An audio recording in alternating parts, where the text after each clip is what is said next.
ဒီ comment လေးအတိုင်းပဲကွာမတူတဲ့ဘောင်းမီလေးတွေကိုမတို့လက်တွေ့ချုပ်ဖို့အတွက်ပေါ့နော်ဘယ်လိုမျိုးလေးတွေချုပ်ခမလဲဆိုတာကိုမကဒီနေ့လက်တွေ့လေးပြောပြပေးမှာမလို့အဲ့တော့မနဲ့တူနောက်ဗီဒီယိုလေးကိုဆက်ကြည့်လိုက်ရအောင်နော်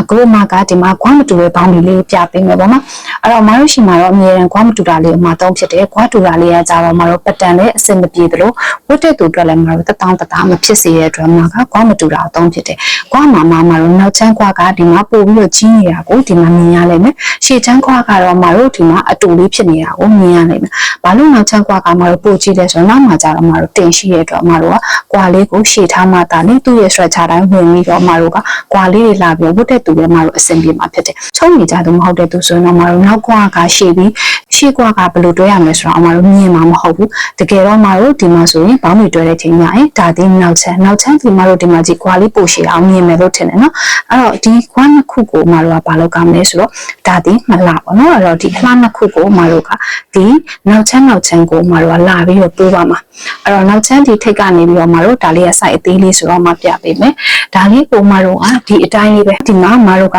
ချုပ်စာလေးတွေရှိမယ်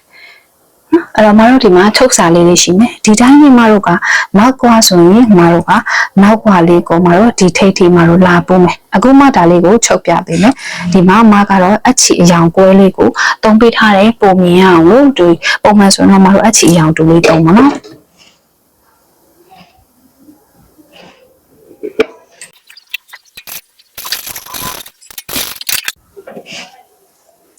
အဲ့တော့မတို့ဒီမှာနောက်ကွာလေးကိုမတို့ချုပ်ပြီးသွားတာလေးတွေ့နေမယ်အဲ့တော့မတို့ကဒီမှာမလားဆိုရင်ဒီမှာကြည့်နော်ကွာလေးကမတို့ဒီလိုလေးပို့ပြီးသွားပြီအဲ့လိုပဲမတို့ဒီမှာအတူကွာတူလေးရှေ့ချအောင်လည်းမတို့ဒီမှာလာပြီးတော့ပို့မယ်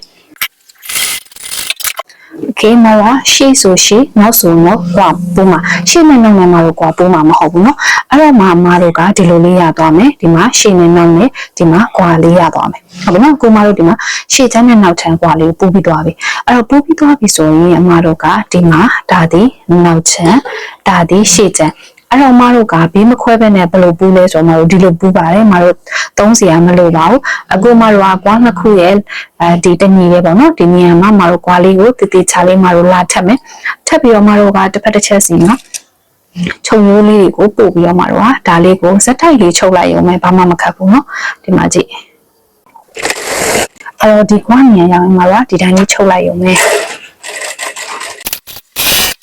ဒီမှာမတို့ဘောင်းမီလေးရသွားပြီနော်ဒီမှာကြည့်ဘောင်းမီလေးဟုတ်ပြီနော်ဘောင်းမီလေးရသွားပြီအဲ့ဒါကိုမတို့ကဘေးနှစ်ဖက်ကိုလာပြီးတော့ပိတ်လိုက်ရင်ဘောင်းမီလေးကတေကျိုးတက်ပြရနဲ့မတို့ပြီးသွားပြီဖြစ်ပါတယ်အဲ့တော့မှဒါလေးကိုတစ်ချက်ပိတ်လိုက်မယ်နော်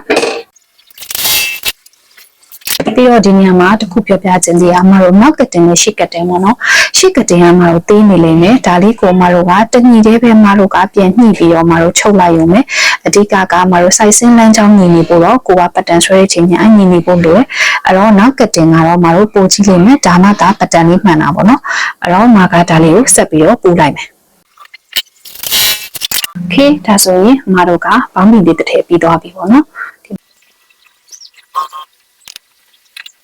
ကဲဒါဆိုရင်မတို့ကဘောင်းမီလေးတစ်ထည့်ရသွားပြီပေါ့နော်အဲ့တော့နောက်ရက်ကတင်လေးကမတို့ဒီမှာကြည့်ပုံမှန်ထက်မတို့ဒီလိုမျိုးလေးကြီးနေလိမ့်မယ်ရှေ့ကတင်လေးကတော့မတို့သေးနေလိမ့်မယ်ဒါမှဒါမတို့ဘောင်းမီပုတ်တဲ့သူကလည်းတတန်တတာဖြစ်ပြီးတော့ဒီနေရာမှာမတို့တေကျိုးတက်လိုက်ရပြီတေကျိုးလေးကလည်းကိုယ့်ရဲ့ခါဆိုင်ကို10 cm 8 cm လောက်ဖြတ်လိုက်ရင်လောရှော့ပြီးတော့ဖြတ်လိုက်ရင်မတို့လုံလောက်ပြီပေါ့နော်ဒါဆိုရင်မတို့ကွာမတူတဲ့အထည်လေးကိုဘယ်လိုချုပ်ရမလဲဆိုတာကိုမတို့ဒီဗီဒီယိုလေးကနေမတို့သိသွားလိမ့်မယ်လို့ထင်ပါတယ်အဲ့တော့တကယ်လို့ကိုသိချင်တဲ့အကြောင်းအရာလေးရှိရင်လည်းမတို့ဒီဗီဒီယိုရဲ့ comment အောက်မှာမတို့မေးခဲ့လို့ရပါတယ်တော့ကိုကမကြည့်ဖြစ်တဲ့ဒီဗီဒီယိုလေးကိုစေထားခဲ့ပါအဲ့တော့ဒီလိုမျိုးဘောင်းမီပတ်တန်လေးတွေကိုတင်ချင်တယ်ဒီလိုဘောင်းမီအစုံလေးတွေကိုမတို့ရချင်တယ်ဆိုရင်မတို့ရှိမှာညဝဝစုံလေးပေါ့နော်အတန်းလေးရှိရဲ့အဲ့တန်းလေးကိုလည်းမတို့လာရောက်ပြီးတော့ join လို့ရပါတယ်ဒီလားဆိုရင်မတို့ promotion လေးရှိနေရပါတော့ဒါဆိုရင်မနဲ့တူနောက်ဗီဒီယိုလေးမှာထပ်တွေ့ပါမယ်နော်